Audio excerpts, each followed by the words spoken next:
मगध के शिरोमणि परम ज्ञानी ब्राह्मण जो अब भिक्षु बन गए हैं। बड़ा खेद हुआ आपका ये परिवर्तन देख। महाराज, यदि आप मेरी दीक्षा से क्रोधित हैं तो मुझे भी खेद है। उतना खेद नहीं जितना हमें है।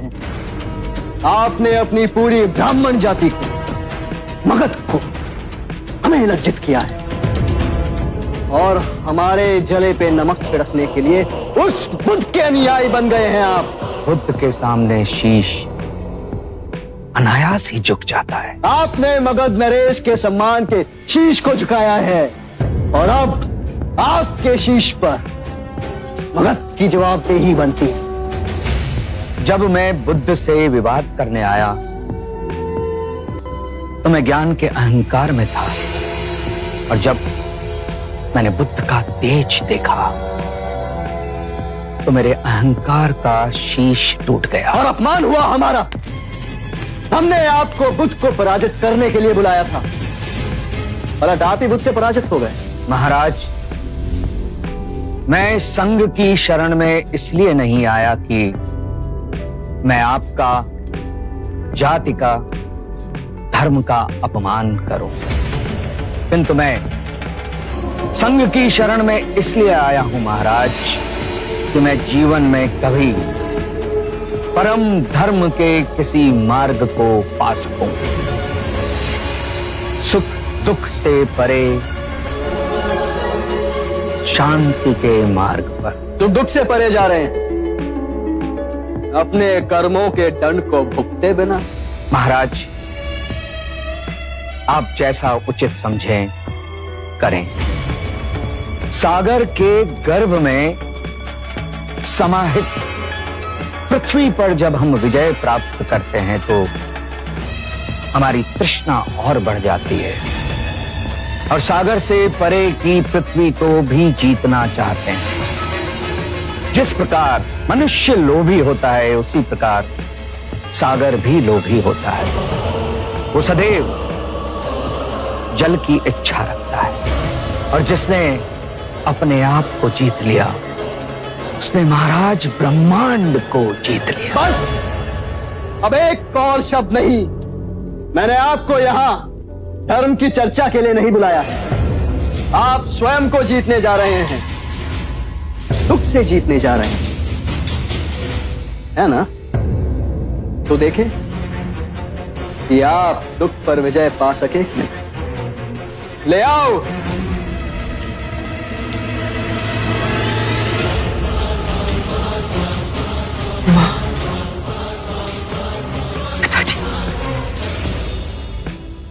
तो परम ज्ञानी सोनदान, अभी तक आप में सुख और दुख ऊपर नहीं हो सके। आपका दोषी मैं हूं, तो फिर मेरे माता पिता को क्यों दंड दे रहे हो? आपके बुद्ध कहते हैं कि हम सब परस्पर जुड़े हुए हैं, तो दंड आप पाए या आपके माता पिता, अंतर क्या है?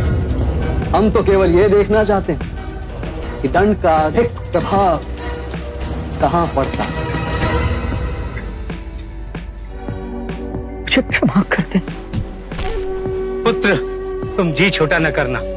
तुम जिस पथ पर चले हो उसे सिद्ध हो गया है कि ब्राह्मण वही है जिसे परम ज्ञान प्राप्त करने की सच्ची लगन है। हमारा आशीष सदैव तुम्हारे साथ है।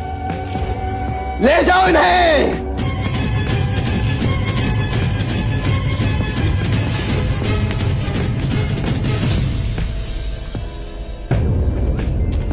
ये सैनिक हमारे साथ क्यों चल रहे हैं? हमारी सुरक्षा के लिए। वन में कई प्रकार के संकट आ सकते हैं। हम जानते थे आप हमें कारावास से छुड़ाने अवश्य आएंगे, किंतु आपको आने में इतने दिन क्यों लग गए? मुक्त तो मैं तुम्हें उसी दिन कर देता मानविका, पर क्या करता। बुद्ध को मगध से जैतवन लाने के लिए जितने दिन लगे उतने दिन तो रुकना ही था। पर अब बुद्ध चैतवन पहुंच चुके हैं। समय आ गया है कि तुम्हें भी वहां पहुंचा दिया जाए जहां तुम सदा सदा के लिए सुरक्षित रहोगे। धन्यवाद।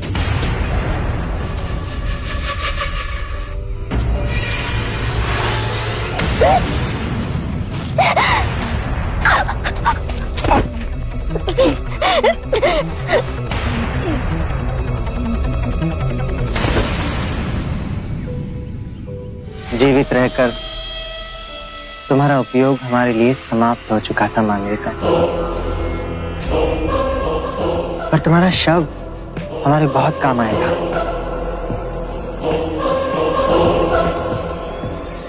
कभी कभी बड़े लोगों के लिए छोटे लोगों को बलिदान देना पड़ता है। बुद्धम शरणम।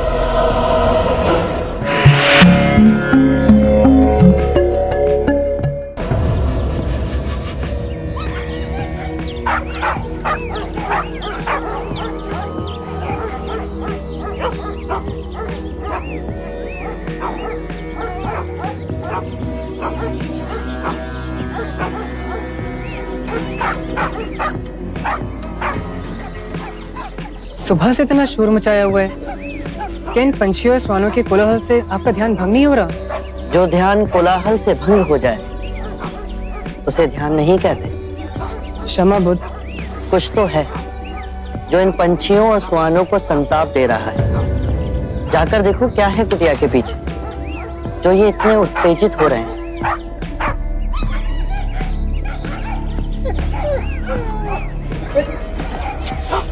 हट हट हट।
बुद्ध, लगता है बहुत गहरा षड्यंत्र रचा गया है।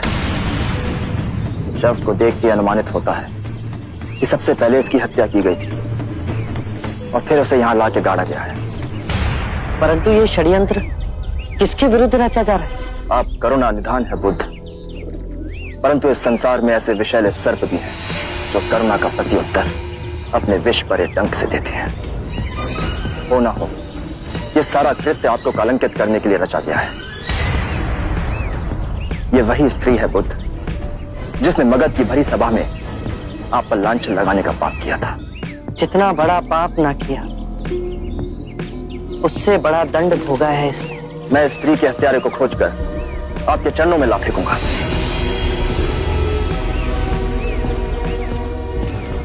आनंद, इसके अंतिम संस्कार की व्यवस्था की जाए।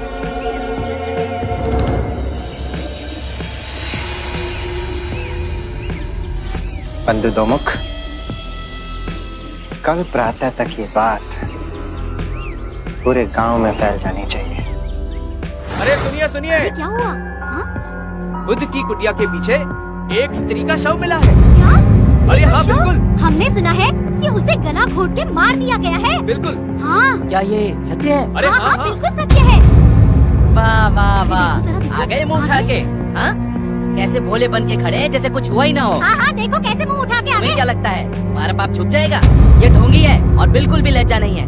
चले जाओ यहाँ से, चले जाओ, जाओ यहाँ से, जाओ। जाओ, तुम्हें यहाँ रहना, कोई भिक्षा भिक्षा देने वाला नहीं यहाँ पर। ओम भगवते भिक्षां देहि।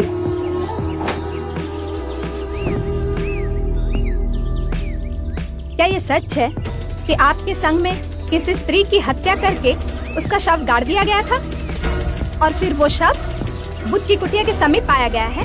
जाओ कोई और घर खोजो। किस मुंह से भिक्षा मांगने आए हैं आप? हम हत्यारों को भिक्षा नहीं देते हैं, जाओ यहाँ से।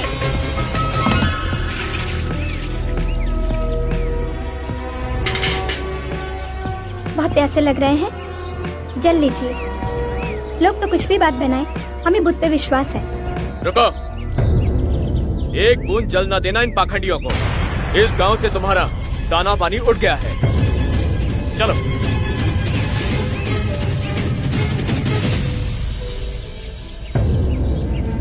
इनका स्वास्थ्य पहले ही ठीक न था और जब से गांव वालों ने भिक्षुओं का बहिष्कार किया तब से इसके गले में अन्न का एक दाना नहीं उतरा। अगर इसी तरह से भूखा रहा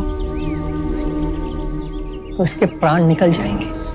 वो अज्ञानी है जो आप पर ऐसे लांछन लगा रहे हैं। क्षमा कर दो, मैं स्वयं जाकर तुम्हारे लिए अन्न का प्रबंध करूंगा। कैसे विश्वास दिलाएं गांव वालों को कि उस स्त्री के हत्या में हमारे संघ का कोई हाथ नहीं। और अब तो गांव वाले भी हमसे घृणा करते हैं बुद्ध। घृणा का उत्तर घृणा से देना कभी सार्थक नहीं हुआ। घृणा प्रेम से मिटती है और यही शाश्वत नियम है। परंतु इस असत्य को सत्य मानने लगे हैं लोग। 3 बातें कभी अंधकार में नहीं छिपती, सूर्य, चंद्रमा और सत्य।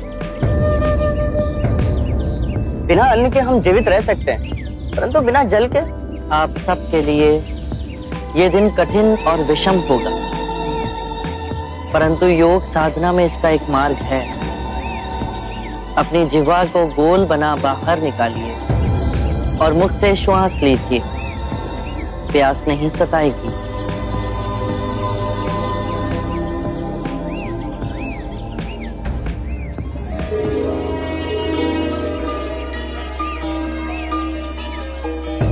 ये फलों की टोकरियां कहां से आई? कदाचित हमारे संघ की परिस्थिति की जानकारी पूरे प्रदेश में फैल गई है। क्षमा करना हमें बुद्ध, पहले पता ना था। मार्ग में जो बन पाया ले आए। जिसे बुरा कहते हैं, अगर उसके 10 हाथ हैं तो जो अच्छा है उसके 100 हाथ। इसे ले जाइए।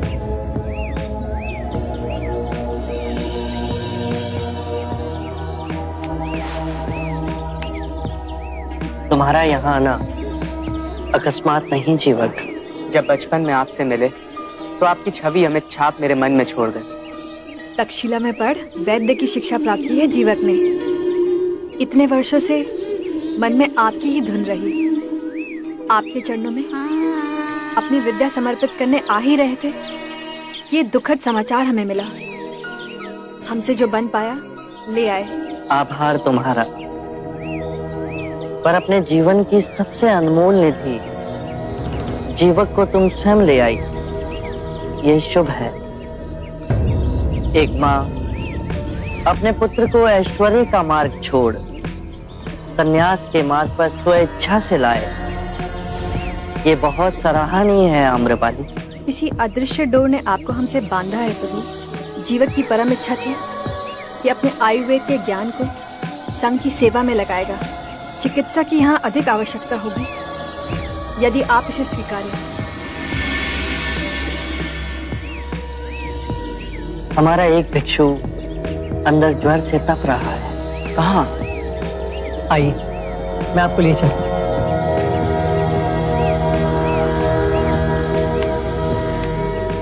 आम्रपाली, भिक्षुओं के लिए अन्न जल का प्रबंध कर तुमने महान कृत्य किया है। परंतु संघ को एक वैद्य देकर संकट के समय तुमने हमारी सहायता की है Amrapali. Y esto demuestra que Malika mantuvo una relación con alguien del reino de la familia real de los Shakya. Y esa persona seguramente intenta deshonrarte Fui vencido frente a los súbditos de Magad, pero no me vencerá.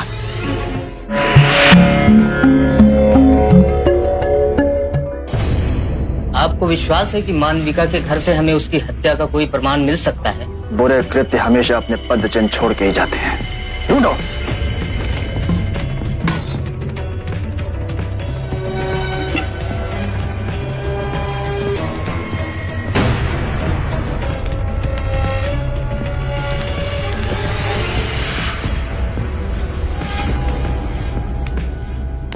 इतना कीमती हार और इस झोपड़ी में?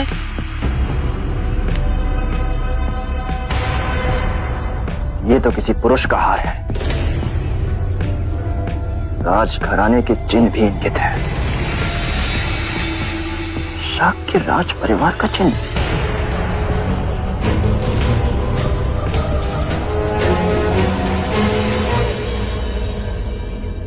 ये हार हमें मानविका के घर से मिला।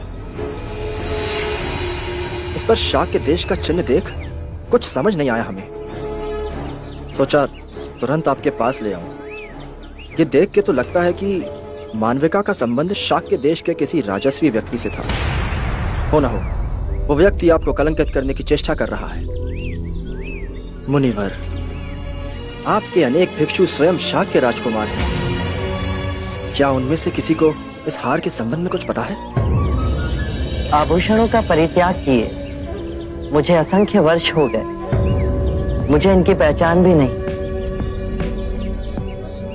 मेरे संघ में कोई भी आभूषण नहीं पहनता।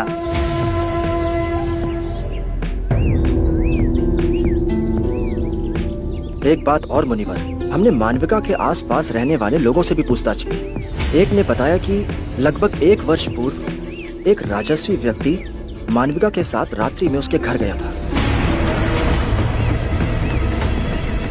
बुद्ध, ये बात और स्पष्ट कर देती है कि ये सारा कृत्य रचा गया है आपको और भिक्षुओं को कलंकित करने के लिए। इस दुखदपूर्ण घटना से आपका कोई संबंध नहीं है। ये सुनकर महाराज प्रसन्नजीत अत्यंत ही प्रसन्न होंगे। मैं कल से ही आसपास के सारे गांव में ढोल पिटवाते हुए संदेश भिजवाऊंगा कि बुद्ध और उनके सारे भिक्षु निर्दोष हैं। आपके संघ को लेकर लोगों ने जिस प्रकार का विष उगलना शुरू कर दिया है। No hablarán así de usted.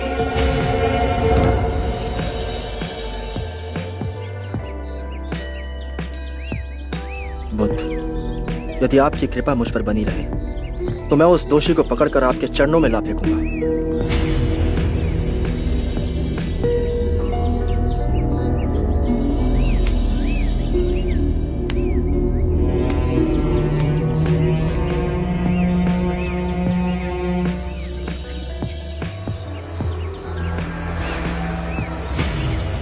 Buddha, 1 वर्ष पहले हमारे संघ में शाक्य कुल से दीक्षा लेने वाला तो एक ही व्यक्ति है, देवदत्त। मुझे लगता है कि इस कृत्य के पीछे देवदत्त का ही हाथ है। क्या तुम्हारे पास कोई प्रमाण है कि ये कार्य देवदत्त ने किया है? नहीं। तो फिर देवदत्त पर संशय मत करो। सत्य कभी छुपाया नहीं जा सकता। और यदि ये घटनाक्रम देवदत्त के द्वारा घटित हुआ है तो सबसे अधिक मुक्ति की आवश्यकता देवदत्त को है। और यदि देवदत्त अपराधी है तो उसका अंतर्मन उसे कठोर दंड देगा और वो इस पीड़ा से बचना चाहेगा। जिस प्रकार अंगुलीमाल का रूपांतरण अहिंसक में हुआ, उसी प्रकार देवदत्त का भी होगा। मनुष्य केवल अपनी अंतरात्मा को जगाने से बदलेगा।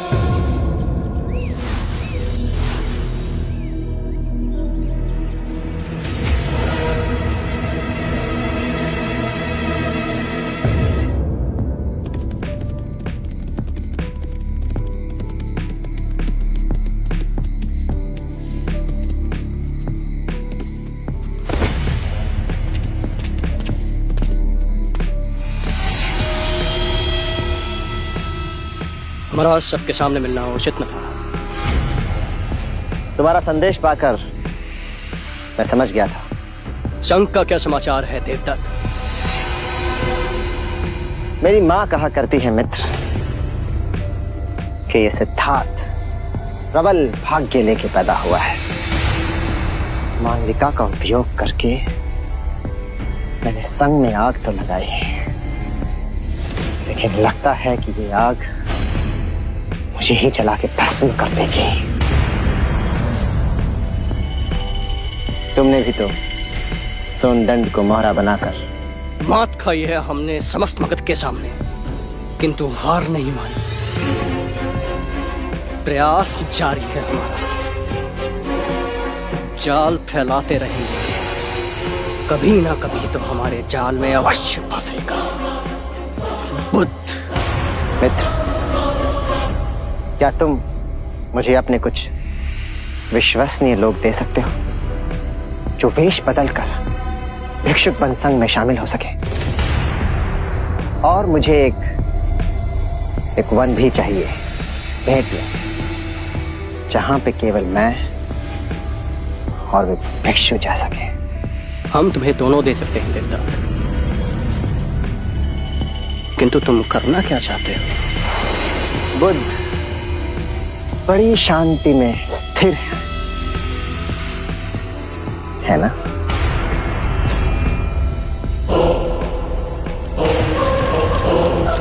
जब संग में आग लगेगी और चारों ओर से बुद्ध को घेर लेगी, तब देखते हैं कि शांति कैसे स्थिर रहती है।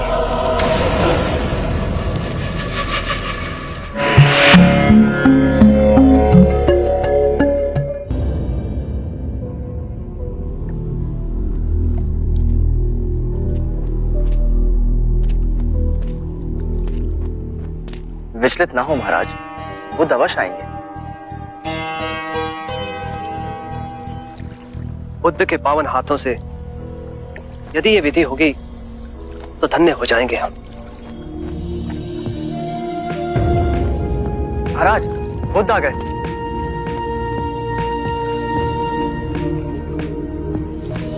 प्रणाम। एक विनती है आपसे। कहिए राजन। पिछले कई दिनों से मेरे स्वप्न में मेरे पिताश्री आ रहे हैं। मैंने ब्राह्मणों से भी इसका अर्थ पूछा तो उनका कहना था कि तुम्हारे पिताश्री को शांति नहीं मिली, उनके लिए पूजा करनी होगी, यज्ञ संपन्न करना होगा।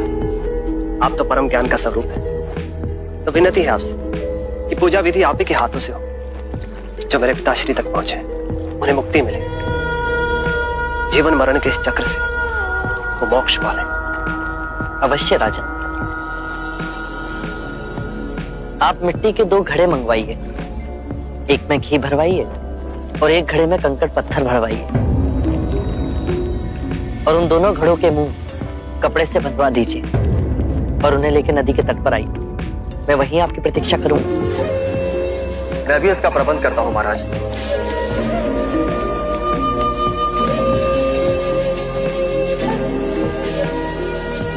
महाराज, अब आप इन दोनों घड़ों को पानी में डाल दीजिए।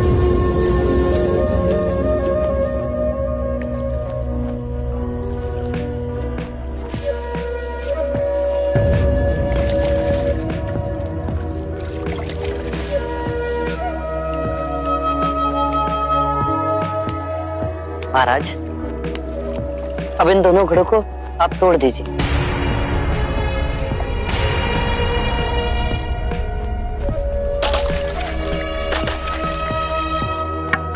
महाराज, अब आप ध्यान से देखिए, घी ऊपर उठ पानी पर तैरने लगा। अब बताइए, मेरे या किसी और के पूजा पाठ करने से क्या ये घी नीचे बैठ सकता है? असंभव, ये तो घी का स्वभाव ही नहीं। सत्य कहा आपने। उसी प्रकार किसी भी पूजा पाठ, विधि विधान, कर्म कांड के द्वारा पानी के अंदर डूबे हुए कंकड़ पत्थर क्या ऊपर आ तैर सकते हैं? नहीं बुद्ध, ये तो प्रकृति के नियम के विरुद्ध है। तो हम प्रकृति से भिन्न कैसे हुए? हम भी तो प्रकृति का ही रूप है। सत्य कहा बुद्ध। एक सत्य ये भी है राजन, यदि हमारे पूर्वजों ने अपने जीवन काल में कंकड़ पत्थर बोए, दुष्कर्म किए, तो वो स्वाभाविक ही कंकड़ पत्थर की तरह नीचे बैठ जाएंगे। और यदि उन्होंने अपने जीवन काल में सत्कर्म किए, तो स्वाभाविक ही घी की तरह ऊपर आ तैरने लगेंगे। जो बोएंगे वही काटेंगे। परंतु इस शरीर रूपी जीवन काल में ही नहीं, अपितु इस शरीर रूपी जीवन काल के पश्चात वाली यात्रा में भी हम जैसे कर्म करेंगे वैसा ही फल मिलेगा। अब बताइए, इस प्रकृति के नियम को कोई पूजा पाठ, कर्मकांड, विधि विधान, यज्ञ हवन मिटा सकता है? राजन, मैं भी इसको नहीं बदल सकता। केवल अच्छे कर्म ही मनुष्य की मुक्ति का द्वार खोलेंगे। एक ऐसी तलवार है आपके हाथ में जो एक क्षण में सारे झूठ काट केवल ज्ञान को प्रकाशित करती है। ना जाने कितने जन्मों और भटकता में यदि आपकी कृपा ना होती, इस एक क्षण में आपने अपनी अदृश्य तलवार से मेरे अहंकार का सर भी काट दिया। धन्य है प्रभु।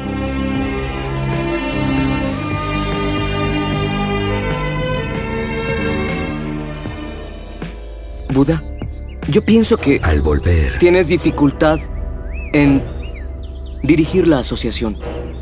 Mejor libérate de la responsabilidad de hacerlo.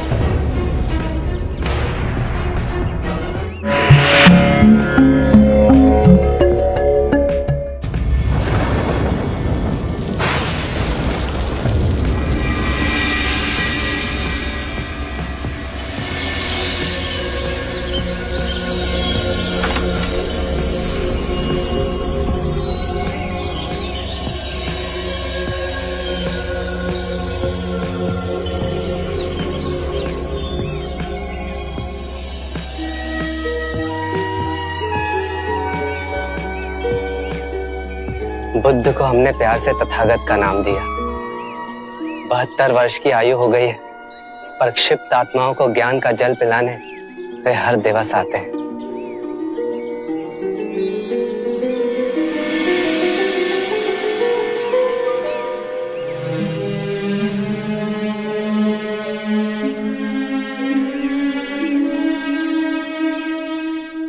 कितनी ही ऋतुएं आई और गईं, कितनी ही बार इस धरती ने करवट बदली, कितने ही राजा और महाराजा आए और चले गए, किंतु हम कितने भाग्यवान हैं कि बुद्ध के उपदेश हमें आज भी इन परिवर्तनों में शांत और स्थिर रखते हैं।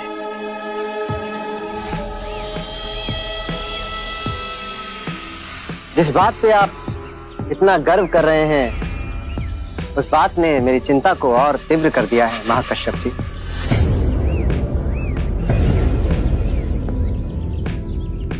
मैं आपसे अपनी और अपने जैसे कई और भिक्षुओं की ओर से एक प्रार्थना करना चाहता हूं। बुद्ध, हम सबका यह मानना है कि संघ की ये प्रतिदिन की समस्याओं को सुलझाने के कारण आपकी साधना बाधित हो रही है। साधना की नई पद्धतियां, नए मार्ग को खोजने में बड़ी कठिनाई हो रही है।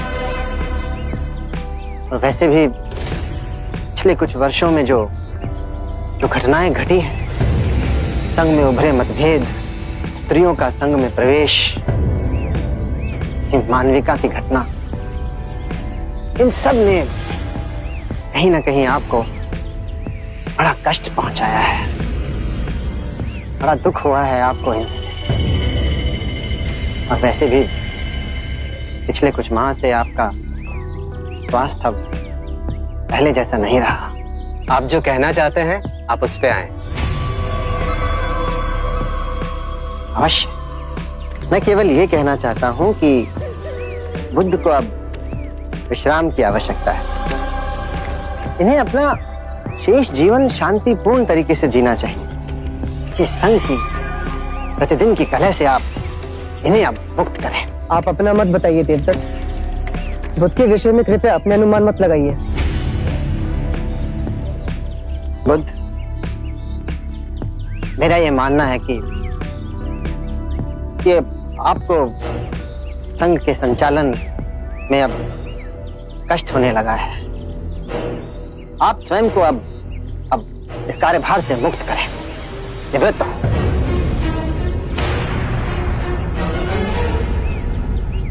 संघ के संचालन की बागडोर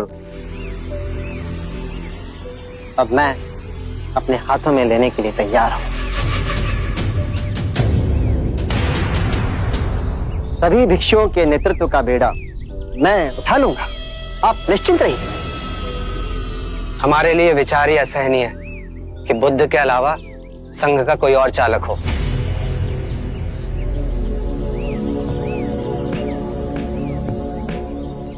देवदत्त, तुम्हारा बहुत बहुत आभार कि तुमने मेरे स्वास्थ्य की इतनी चिंता की। किंतु मैं आप सभी भिक्षुओं को आश्वासन देना चाहता हूं कि मैं पूर्ण स्वस्थ हूं और संघ के कार्यभार को संभालने में मुझे कोई अड़चन नहीं।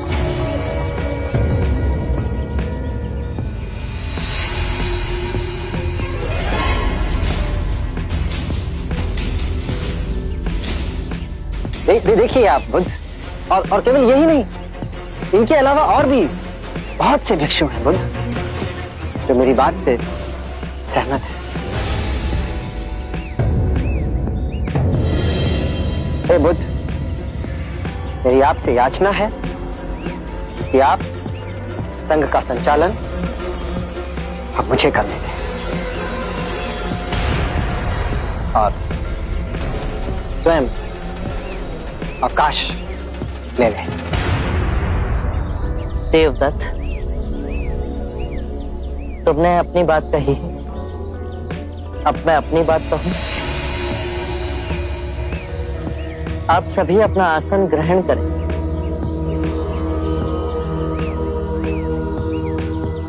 देवदत्त, मुझे अति तीव्रता से अवकाश दिलाने पर तुले, परंतु यदि कभी ऐसा अवसर आया कि मुझे संघ का कार्यभार किसी और को सौंपना पड़े, तो देवदत्त से अधिक योग्य, परिपक्व, कुशल भिक्षु इस संघ में हैं, जो देवदत्त से कहीं अधिक कुशल और गुणी हैं। मैंने आज तक मुगलाना, सरिपुत्र और महाकश्यप जैसे महान भिक्षुओं को संघ का नेतृत्व करने का अधिकार नहीं सौंपा। तो देवदत्त, मैं तुमसे संघ को चलाने का अनुरोध कैसे कर सकता हूं? और जहां तक प्रश्न सामर्थ्य का है, तो तुम में अभी संघ को चलाने का सामर्थ्य नहीं।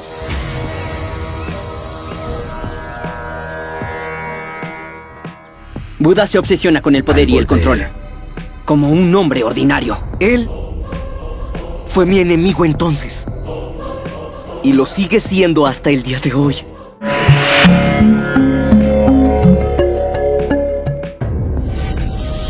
देवदत्त जी, दिल छोटा मत कीजिए। संघ की बागडोर इतनी आसानी से हाथ में नहीं आएगी। अंत में निकला तो वही ना। बुद्ध भी सामान्य मनुष्य की भांति सत्ता के लालची ही निकले। अपना आसन किसी दूसरे को देने में संकोच कर रहे हैं। ये बुद्ध जब सिद्धार्थ थे ना, तब भी इनकी मनोवृत्ति बिल्कुल ऐसी थी। सच में?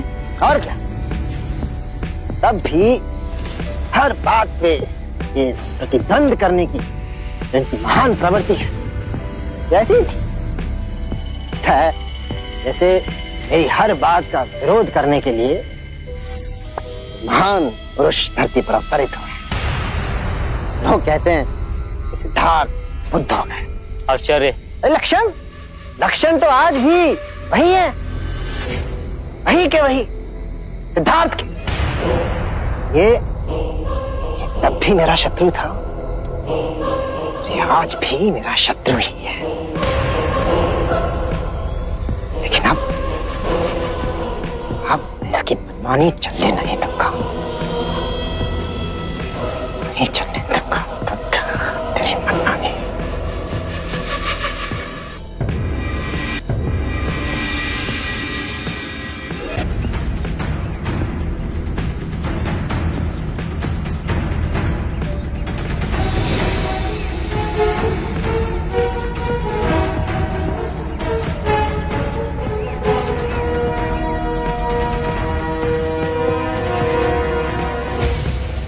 प्रिय भिक्षुओं, अभिनंदन है, स्वागत है आप सबका।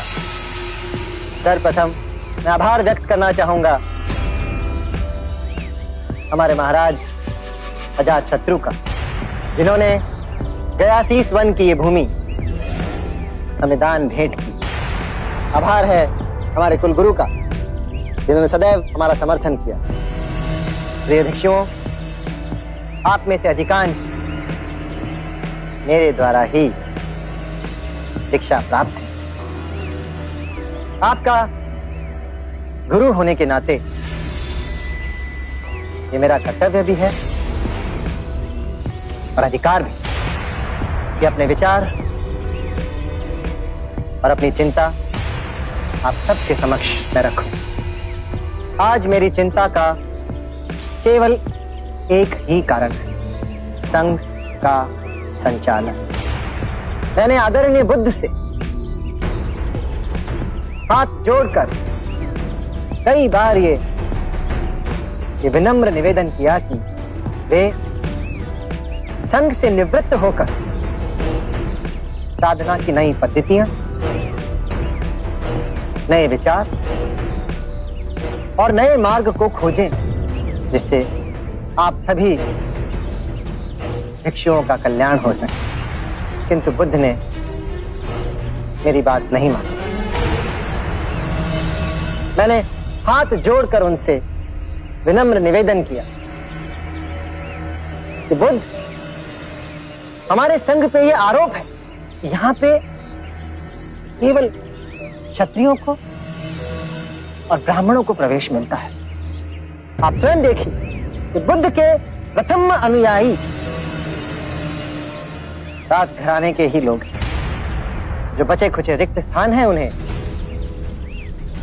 ब्राह्मणों ने भर दिया। यही बात मैं बार बार बुद्ध को समझाने का प्रयास करता हूं कि हमारे संघ में निम्न जाति के वर्ग के लोगों को ही प्रवेश मिलना चाहिए, लेकिन बड़ी कठोरता के साथ बुद्ध मेरे इस प्रस्ताव को ठुकरा देते। अरे ये तो बहुत बड़ा अन्याय है। हमारे महाराज स्वयं इस बात से कितने चिंतित हैं और इसीलिए मैंने अपने समर्थक भिक्षुओं को अलग से यहां पर बुलाकर ये बात समझानी अनिवार्य समझी। मैं आपसे अनुरोध करता हूं कि कृपा करके आप इस बारे में विचार अवश्य करें। यदि आप चाहें तो बुद्ध के पास जाकर मेरी बात दोहरा सकते हैं और उन्हें यह समझाने का प्रयत्न करें कि आज संघ में परिवर्तन अनिवार्य है और यदि यह परिवर्तन नहीं हुआ तो यह संघ निश्चित रूप से बिखर जाएगा। आप सब मेरी इस बात पे विचार अवश्य करें।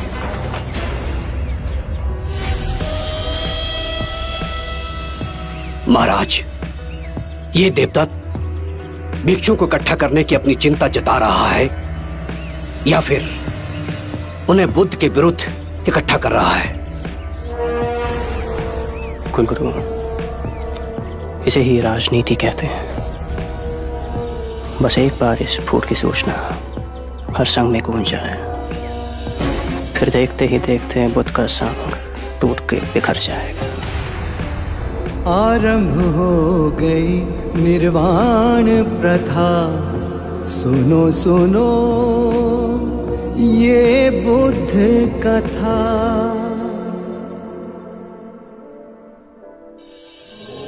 इस शरीर रूपी जन्म में ही नहीं, शरीर के पश्चात वाली यात्रा में भी जैसा कर्म होगा वैसा ही फल होगा।